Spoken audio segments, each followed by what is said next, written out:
If you have ever pruned a hydrangea in the spring and then waited all summer for a flower that never appeared, you are not alone. There is one key thing with hydrangeas that determines whether they will bloom or not. And that is whether they bloom on old or new branches. If you don't know that, you can cut off all the buds for that season. That is where the problem comes in. Today, I will explain to you exactly how to recognize which hydrangea you have, when and how to prune it correctly, how to feed it, what kind of soil they like, how the pH value of the soil affects the color of the flower, and what to look out for when transplanting young plants from cuttings. The most important difference is old or new wood. There are two basic groups of hydrangeas when it comes to pruning. Hydrangeas that bloom on old branches. This means that they form buds the previous year. If you prune such plant heavily in the spring, you have removed the buds and it will not bloom that year. The most common representative is Hydrangea macrophylla, a large-leaved hydrangea with blue, pink, or purple spherical flowers. These hydrangeas are pruned minimally and immediately after flowering. The second is hydrangea that blooms on new branches. They form flowers on shoots that grow the same year. This means that you can prune them without fear in early spring. These include Hydrangea paniculata, conical white flowers, and Hydrangea arborescens, large white bulbs like Annabelle type. These hydrangeas like stronger spring pruning. How to easily recognize the difference? While the plant is blooming, then is easiest to recognize the group. If it has blue, pink, or purple flowers, large spherical heads, soft large leaves, it is almost certainly microphylla. It blooms on old branches. If it has white flowers, conical shape, more upright growth, it is a paniculata. It blooms on new branches. And if it has large white balls, slightly softer shoots, it is arborescens. It blooms on new branches also. The surest thing, if dry flowers remain over the winter on the tips of last year's branches and new leaves are emerging from them, it is a sign that it is blooming on old wood.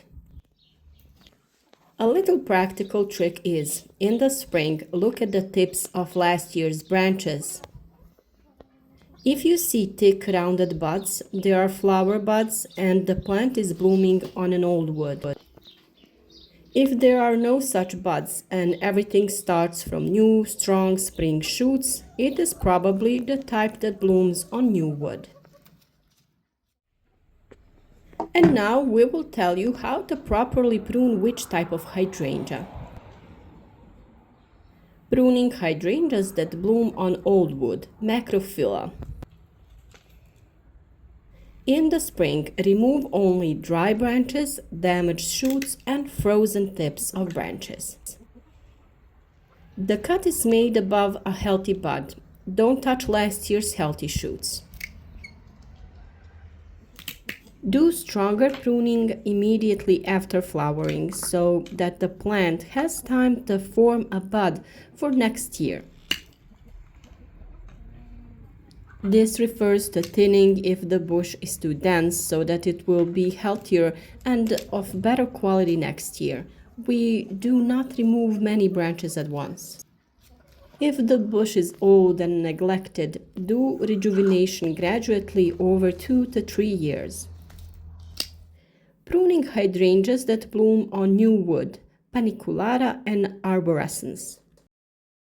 Pruning hydrangeas that bloom on new wood, paniculata and arborescens, prune in early spring before the start of vegetation, can be shortened by up to 1/3 or even more and leave 2 to 3 strong buds per branch.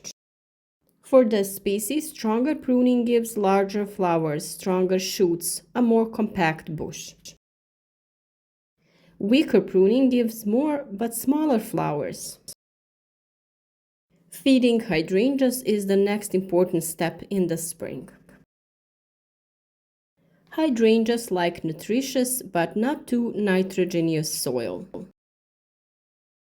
In the spring, we add compost, mature manure but not fresh, organic fertilizer for flowering plants. You have a special fertilizer for hydrangeas adapted to these flowers, which will also adjust the acidity of the soil. During the formation of buds, you can add fertilizer with more phosphorus and potassium. Too much nitrogen causes a lot of leaf growth, poor flowering, so you have to be careful here. Every year, I can't resist taking a few cuttings to make new plants. The feeling of success when I see the branches sprouting leaves and that there will be a new plant is really fulfilling. For such plants grown in late summer from cuttings, now is the ideal time to transplant them. They like loose, humus-rich soil, good drainage, mild partial shade, especially macrophylla, and a sheltered spot from strong midday sun. Ideal soil mixture is garden soil, compost, peat or hydrangea soil, and a little sand for drainage.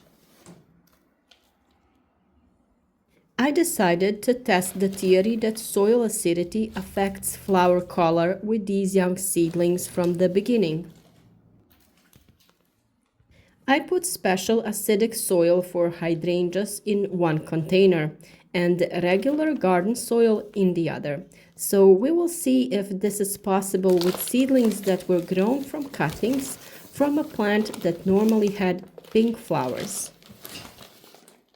Stay tuned and follow the news on this topic as soon as the first flowers appear.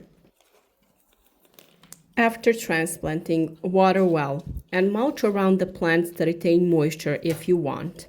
Maintain constant moisture for the first few weeks because young plants are more sensitive to drying out. And now I will tell you how the soil pH value affects flower color. This is especially interesting with hydrangea macrophylla. Flower color depends on the soil pH value.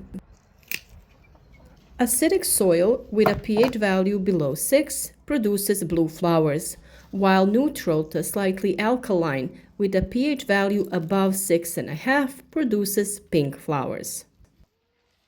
The reason for this phenomenon is the availability of aluminum in the soil. In acidic soil, aluminum is available to the plant and the flowers turn blue. In alkaline soil, aluminum is not available and the flowers remain pink. If you want a blue color, add acidic peat, use special acidic fertilizers, and you can use aluminum sulfate, but with caution. And if you want pink flowers, add a little lime to reduce the acidity of the soil. It is important to know that white hydrangeas do not change color regardless on the pH value of the soil. The most common mistakes in growing hydrangeas are heavy spring pruning of the wrong type, too much nitrogen, planting in bright sunlight without enough moisture, heavy compacted soil, and insufficient watering during bud formation. So we can conclude that with hydrangeas, it all starts with one question: does the plant bloom on old or new branches? When you know this, pruning becomes easier, flowering is certain, and the plant looks strong and healthy.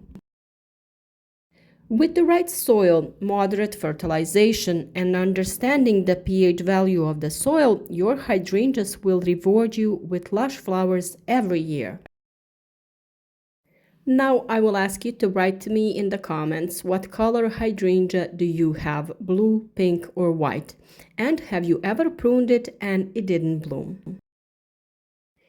If you found the video useful, support it with a like, because that way you help more flower lovers see it. Follow our channel if you haven't already, because at the right time I will show you in detail how to properly take hydrangea cuttings and get new plants completely free of charge. See you in the next video, and may your hydrangeas bloom more abundantly than ever this year.